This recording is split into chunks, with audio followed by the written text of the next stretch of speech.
आप सभी को श्रावण मास की हार्दिक शुभकामनाएं।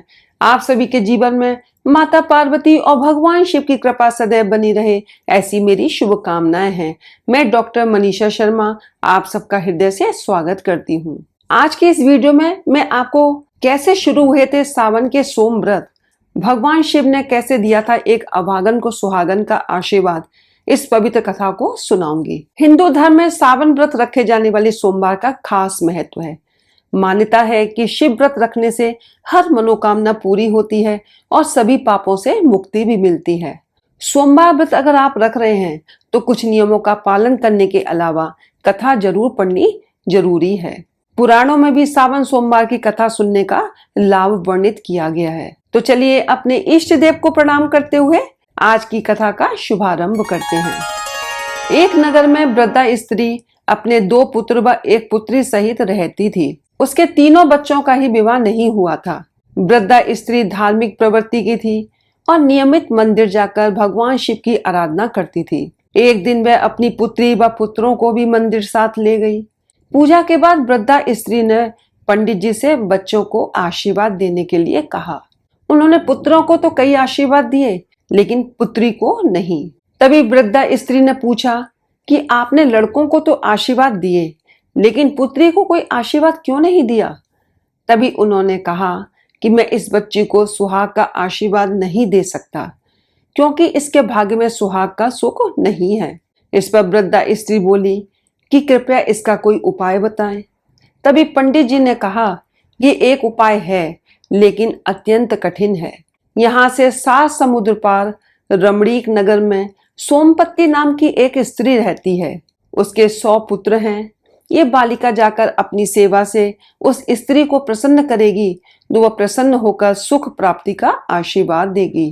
पंडित जी के कहे अनुसार पूरा परिवार गांव के लिए निकल पड़ा। उन्होंने 6 समुद्र तो किश्ती के सहारे आसानी से पार कर लिए, लेकिन 7वें समुद्र में किश्ती नहीं थी। तभी वे भगवान शिव से प्रार्थना करने लगे। तभी पेड़ पर बैठे एक हंस ने कहा कि मैं आपको पत्तों की एक बेड़ी बनाकर देता हूँ, आप उस पर बैठकर समुद्र पार कर लेना। वृद्धा स्त्री परिवार सहित बेड़ी पर बैठकर 7वें समुद्र को भी पार कर गई।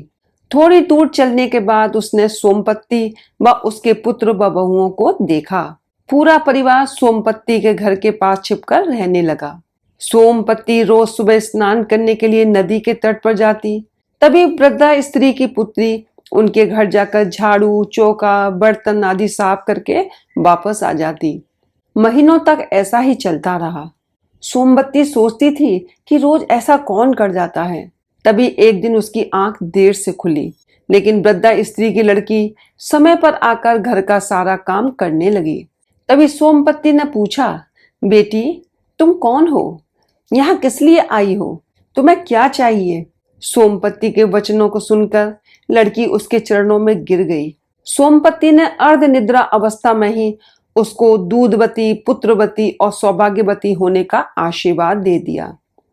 मगर लड़की ने सिर उठाया और जब सोमपत्ती ने देखा कि उसके भाग्य में सुहाग का सुख नहीं था, तभी लड़की का पूरा परिवार आकर सोमपत्ती से प्रार्थना करने लगा, अब आप ही इसकी माँ हैं और इसको इसकी खुशियां दे सकती हैं। भक्तिन सोमपत्ती ने कहा, ठीक है, इस श्रावण मास में आने वाले सोमवार को भगवान शिव की पूजा व व्रत करने से इसकी सभी मनोकामनाएं पूर्ण होंगी।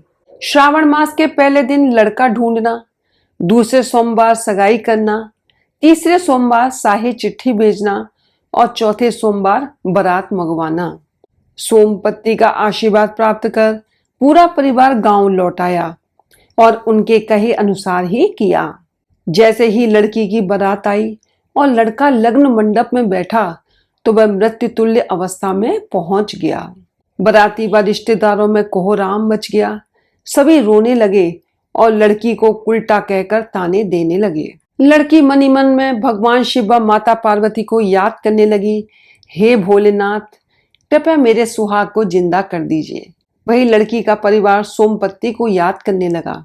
उसी समय सोमपत्ती ने अपने बहु बेटों पर जल छिड़ककर उन्हें सुला दिया और पड़ोसन को कहा कि उनमें से कोई भी उठे नहीं, अगर ऐसा हुआ तो उसकी मृत्यु हो जाएगी। इतना कहकर सोमपत्ती वहां से चल पड़ी। सोमपत्ती ने अपने 100 पुत्रों व बहुओं की थोड़ी थोड़ी आयु जल के रूप में लड़की के सुहाग पर छिड़की और उसे जीवित कर दिया।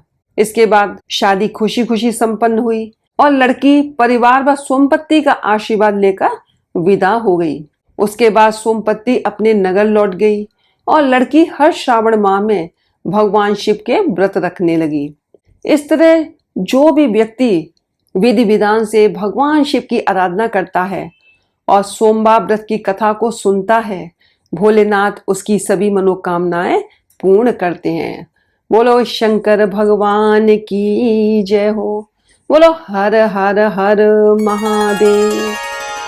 इस कथा को सुनने के लिए धन्यवाद।